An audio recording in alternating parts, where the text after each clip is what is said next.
Sob o pôr do sol glorioso, Raitona rugiu de excitação, brandindo sua enorme massa espinhosa com as duas mãos. Um sorriso frenético tomou conta de seus lábios, enquanto ele desferia um golpe com toda a força na escara de pedra sobre a mesa. Um estrondo estrondoso ecoou, a esfera se despedaçou, mas não da maneira que Raitona esperava. Em vez de estilhaços de pedra, um feixe de energia ofuscante irrompeu inesperadamente do centro da esfera. Raitona ficou atordoado, o sorriso em seu rosto congelou em um choque extremo.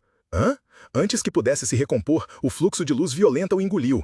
Ah! Raitona só conseguiu soltar um grito de dor antes de ser arremessado. Imediatamente, Daytona, que estava por perto, gritou horrorizado ao ver seu irmão gêmeo em perigo.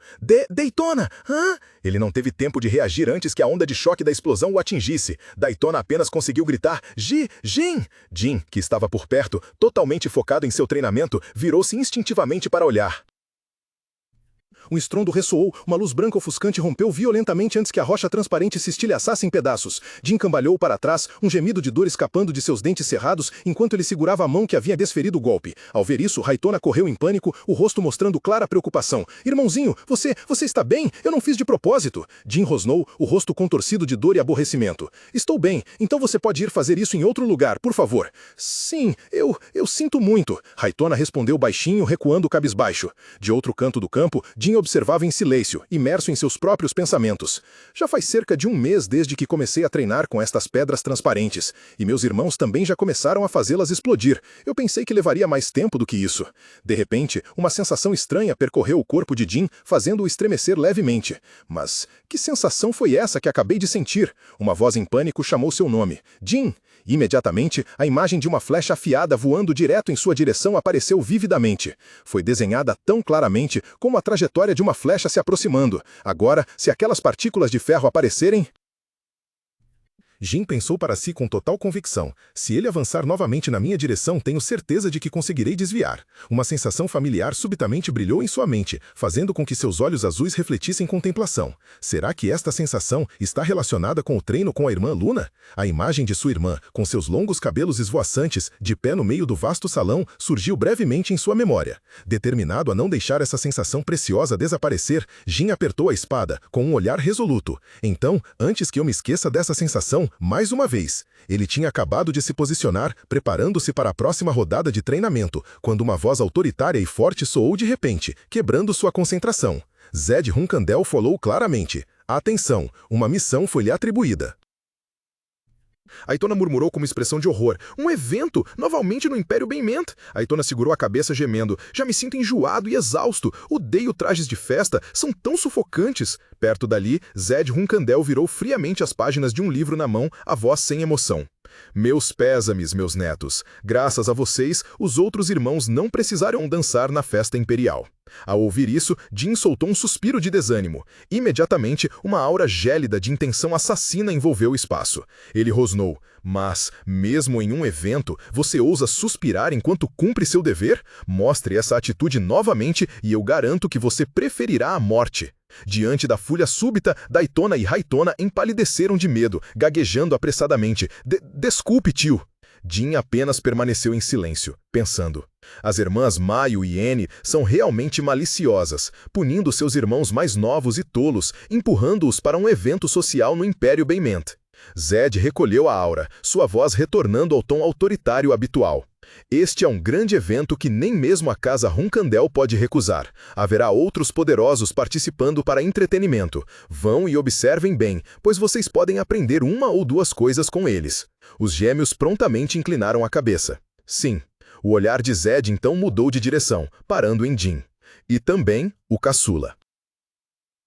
Jin Runkandel curvou-se respeitosamente com um tom de voz calmo. Sim, tio. Zed ergueu os olhos do documento, seu olhar frio do único olho varrendo Jin antes de parar um pouco para considerar. Raitona estava atrás de Jin, seu rosto imediatamente chocado ao ouvir as próximas palavras. Zed falou em voz baixa e firme. A missão atribuída a você, é um assassinato de alto nível. O alvo é Talaris, o brinquedo da mestra do Palácio de Gelo. Em outras palavras, uma de suas amantes. Ele curvou os lábios levemente com um olhar inquisidor. Você conhece o Palácio de Gelo e sua mestra, não? Sim, Jin respondeu respondeu concisamente, sem hesitação. Sua mente imediatamente evocou a imagem do Palácio de Gelo, uma torre colossal solitária no meio do mar ocidental do continente, cercada por afiados blocos de gelo, irradiando um frio que penetrava até a medula. A mestra daquela torre, conhecida pelo título de Mestra do Palácio de Gelo, era Talares Endorma, a 51ª herdeira. Em um trono cintilante esculpido de cristais puros, uma figura imponente residia. Talares, apelidada de Aranha do Abismo, era notoriamente cruel com qualquer um que ousasse tocar em suas amantes.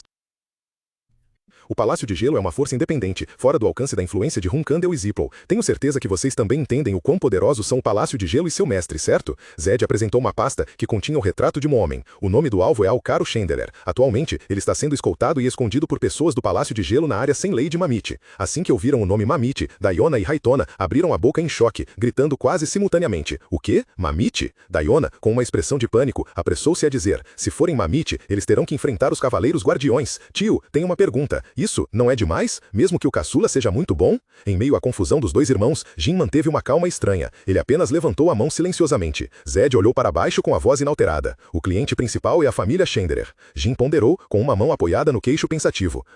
A família Chandler pediu para matar o próprio Figro? Um sorriso surgiu no rosto resoluto de Zed, enquanto ele cruzava os braços sobre o peito. Ele admitiu. Sim, parece que eles fizeram de tudo para trazê-lo de volta, mas tudo falhou. Eles devem ter decidido que é melhor que ele morra, do que os segredos da família serem revelados. O que você acha desta missão? Você pode fazer isso? Jin Huncandel estava em pé, com os olhos firmes e inabaláveis. Eu farei. Essa aceitação sem hesitação deixou Zed atordoado por um instante. Ele semicerrou um olho afiado, pensando que o garoto devia saber sobre o mestre do Palácio de Gelo e o perigo da terra de Mamite, mas ainda assim ele aceitou. Inicialmente ele planejava, caso Jin reclamasse da irracionalidade da missão, dizer algumas palavras à equipe de guarda. Mas agora, um sorriso apareceu no rosto severo de Zed. Muito bem, gosto da sua franqueza, ele disse, com a voz tingida de satisfação. Cruzando os braços, ele ordenou. Daqui a 2 dias, vocês 3 partirão. Ao ouvir isso, Haitona, que estava atrás de Jin, não pôde deixar de gritar alarmado. Tio, Jin realmente vai para Mamite? Zed respondeu friamente à preocupação de seu sobrinho. Ele mesmo se ofereceu, então não tenho motivos para impedi-lo. Até que a missão seja cumprida, o treino da tarde será cancelado. Certifiquem-se de que o treinamento individual de vocês não interfira na missão. Daytona e Haitona, embora cheios de espanto e preocupação por dentro, só puderam curvar-se relutantemente em obediência. Sim, sim, tio. Daytona de repente chamou. Ei, Jin, caçula! Ainda examinando algo, Jin apenas lançou um olhar indiferente por cima do ombro, respondendo bruscamente. O quê? Aitona hesitou. Então, como se reunisse toda a coragem, disse em voz alta. Se precisar, diga abertamente que você é da família Huncandel. Daytona, com um sorriso de orelha a orelha, acrescentou entusiasticamente. Isso mesmo, assim ninguém ousará incomodá-lo. Jin lançou um leve olhar para seus 2 irmãos, um lampejo de surpresa em seus olhos. Que surpresa! Vocês 2 se importam comigo, afinal? As palavras de Jin atingiram em cheio. Aitona pulou, gaguejando em negação. Quem? Quem se importa com você? Isso mesmo, dissemos isso para que você não morra cedo, porque quem vai te derrubar somos nós. Jin não se virou, suas costas firmes enquanto se afastava e sua voz calma ecoava. Irmãos, até eu voltar, tomem uma decisão definitiva. De repente, Jin parou. Ele ergueu uma esfera de metal. Daytona e Aitona ficaram paralisados, com uma premonição. Aitona gritou em pânico. Ah, vai explodir agora mesmo! Um som de zap ressoou. Um fluxo de energia azul brilhou e se apagou. Os gêmeos ficaram emudecidos, com os olhos arregalados de espanto. Jin perguntou calmamente, a voz ora como uma pergunta casual, ora como um desafio. Vocês preferem as moças ou preferem a mim? A pergunta repentina paralisou Daytona e Haitona, que com rostos confusos e extremamente perturbados, exclamaram um "o quê?", cheios de espanto com a ousadia do caçula. Sem esperar pela resposta, Zen acrescentou, como este caçula disse, vocês 2 preparem-se, e até que ambos sejam fortes o suficiente, nunca se oponham a ele. Assim que Jin desapareceu, Zed se virou para encarar os gêmeos ainda em choque. Um sorriso enigmático e frio surgiu lentamente em seu rosto resoluto. Ele acrescentou lentamente, em tom grave e pesado, se vocês ainda quiserem viver muito. 2 dias depois, no amplo pátio em frente ao portão principal do clã, sob o imponente símbolo da espada, um grupo de guardas estava alinhado. Um deles se aproximou e perguntou respeitosamente a Jin, que se preparava para partir. Jovem mestre, você pretende ir para Mamit, a zona sem lei? De pé ao lado de seus companheiros, Jin respondeu com uma única palavra, seu olhar firme e inabalável, sim. A manhã ensolarada dourou todo o espaço e uma voz se ergueu, dirigida a Jin com um toque de preocupação. Mas, jovem mestre, a cor do seu cabelo? Jin murmurou um "ah", e um sorriso confiante surgiu em seus lábios. Ele explicou claramente enquanto a pessoa à sua frente ainda estava perplexa. Estou disfarçado, não posso revelar que sou um Huncandel. Acontece que minha missão é diferente das outras, então preciso usar um portal de teletransporte diferente e também passar pelos procedimentos de imigração. Jin perguntou à Mesa. Sua missão é uma missão de conquista, não é? Mesa, com seus cabelos rosa marcantes, respondeu com firmeza. Sim. Jin virou-se para Mesa e Bellop, seus olhos se semicerrando ao notar a expressão sombria que pairava sobre seus rostos. Vocês dois parecem tão abatidos. Aconteceu alguma coisa? Mesa respondeu, com voz calma, mas sem conseguir esconder a preocupação. Não é nada, apenas viemos para nos despedir antes de partirmos. Despedir-se? Esta não será a última vez que nos veremos, Jin disse, com voz cheia de certeza. Bellop, que normalmente exibia uma atitude despreocupada, agora tinha uma expressão séria. Ele continuou, com a voz mais grave. Bem, se tivermos azar, um de nós pode morrer. Jin o interrompeu calmamente, seu olhar firme e fixo nos colegas. Mas, mesmo preocupados, nada mudará, não é? Por isso, concentrem-se na missão atribuída. Eu definitivamente voltarei, então não se machuquem por preocupações desnecessárias. Sob o pôr do sol dourado e brilhante, Bellop Schmitz curvou a cabeça, com uma expressão preocupada, mas cheia de respeito. Sim, jovem mestre, por favor, tenha cuidado. Jin deu um tapinha leve e tranquilizador no braço dele e se virou. Até mais. Ele olhou para Guile, sorriu e disse para Murakan, que estava na forma de um gato preto. Eu consegui algumas pessoas bem fofas, não é? Certo? Então cuide bem delas. O gato preto ergueu a cabeça, parecendo extremamente satisfeito sob o luar mágico. Não se preocupe, este corpo é o grande dragão negro. E você, não seja pego ou haja de forma muito óbvia. Ouvindo o aviso, o gato Murakan resmungou. Droga, esse pirralho irritante. É você quem precisa ter cuidado para não ser pego. Não confie no disfarce e seja descuidado. Atingido onde doía, Murakan eriçou os pelos, retrucou. Estou indo, e virou as costas irritado, enquanto Jin acenava casualmente. Jin olhou para Guile e disse. O senhor Murakan também não está aqui. Provavelmente será tranquilo por um tempo. Apenas considere isso umas férias, Guile. Quando eu voltar, trarei um presente para você. No entanto, Guile não conseguia ficar tranquila. Ela juntou as mãos no peito, os olhos cheios de preocupação. Mas você está prestes a assassinar o amante do mestre do Palácio de Gelo. Estou realmente preocupada. Sei que o jovem mestre não é um estudante comum, mas Mamite é um lugar muito perigoso.